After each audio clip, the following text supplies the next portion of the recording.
బీసీలకు 42% రిజర్వేషన్లు కల్పిస్తామని రేవంత్ రెడ్డి అన్నారు. ఇచ్చిన హామీ ప్రకారం కులగణన చేశామన్నారు. ఇంటింటికి వెళ్లి వివరాలు సేకరించామని సీఎం స్పష్టం చేశారు. కులగణన సర్వేలో తప్పులు ఉంటే చూపించాలని ప్రతిపక్షాలకు సీఎం రేవంత్ రెడ్డి సవాల్ విసిరారు. కులగణన నివేదికే భగవద్గీత, బైబిల్, ఖురాన్ అని అన్నారు. రాహుల్ గాంధీ డిమాండ్ చేస్తున్నాడు. రాహుల్ గాంధీ తెలంగాణలో చేయించినట్టే రేపు దేశంలో ప్రధానమంత్రి 100% రాహుల్ గాంధీ గారు ఇది చేస్తారని ప్రజలకు ఒక్కసారి బలహీన వర్గాలకు నమ్మకం కలిగిందంటే రాహుల్ గాంధీ దేశానికి ప్రధానమంత్రి అవుతాడు. రాహుల్ గాంధీ ప్రధానమంత్రి అయితే మొట్టమొదట నష్టపోయేది నరేంద్ర మోడీ. నరేంద్ర మోడీ గారి పదవి పోతే బండి సంజయ్ది, కిషన్ రెడ్డి ఉద్యోగం ఆటోమేటిక్గా ఊడిపోద్ది. వాళ్ళ ఉద్యోగాల రక్షణ కోసం మన ప్రభుత్వం చేసిన ప్రక్రియను మొత్తాన్ని తప్పుబట్టి దీంట్లో కొంతమంది కొన్ని సంఘాలనో కొంతమంది వ్యక్తులనో వాళ్ళకు ఉన్న పరిమితమైన జ్ఞానమో సమాచారం లేకపోవడం వల్లనో వాళ్ళు ఏదేదో మాట్లాడుతున్నారు. దీన్ని తిప్పికొట్టకపోతే, దీన్ని ప్రజలకు వివరించకపోతే, మీరు దీని ఓనర్షిప్ తీసుకోకపోతే, this is your property, this is not my property, this is your property, your property has to protect your self.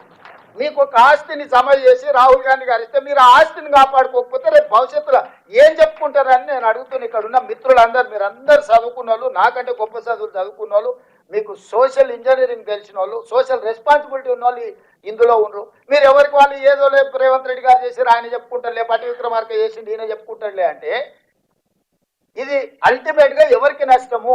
ఎవరైతే ఇందులోకి 3.1% బయట ఉన్నారో బయట ఉన్న వాళ్ళని బడికి రమ్మని మలవించినాం.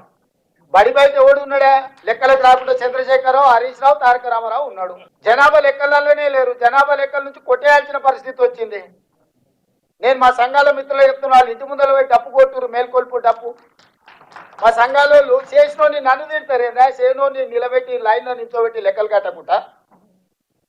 ఇవాళ బీసీ సంఘాలకు నా విజ్ఞప్తి ఒకటి, అరే ఇంత కష్టపడి మీకోసం తల బగల కొట్టుకొని మీకు ఏదో ఒకటి చేయాలా, మా నాయకుడు చెప్పిండు, దీన్ని ఎట్లో గట్లా ఒక పట్టాలు ఎక్కించాలని నేను ప్రయత్నం చేస్తే మళ్ళీ నన్నే రాళ్ళతో కొడుతాడు.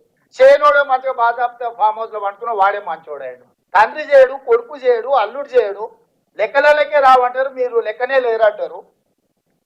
వాళ్ళేమో మంచోళ్ళు అయిపోయారు. వాళ్ళ సంఘాల మీటింగులు వాళ్ళు పెడితే వాళ్ళ దగ్గర పోయి మనోళ్ళు కూర్చుంటారు. ఇంత కష్టపడి చేసిన రేవంత్ రెడ్డిని విలన్ చేస్తారు. వద్దనేటోడు ఎట్లాగ వద్దన్నాడు, వాడు విలనే.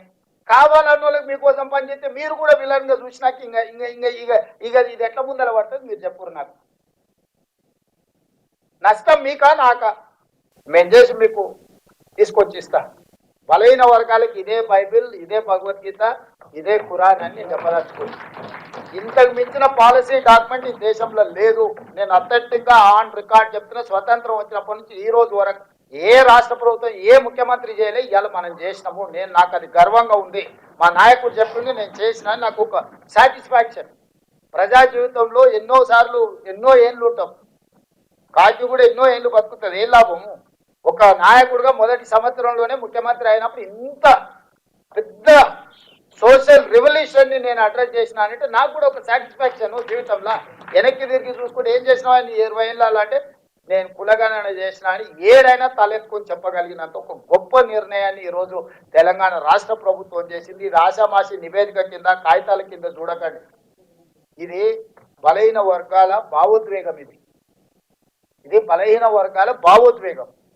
ఈ భావోద్వేగాన్ని నేను గౌరవించి దీన్ని ముందుకు తీసుకెళ్లడానికి ట్రై చేస్తున్నాం. మీరు అందరూ ఈ విషయం, మిగతా విషయాలలో నాతో విభేదించినా పర్వాలేదు, ఈ విషయంలో మాత్రం మీరు ఉన్నోళ్ళందరూ కలిసికట్టుగా అండగా నిలబడండి. దీన్ని ముందుకు తీసుకెళ్దాము.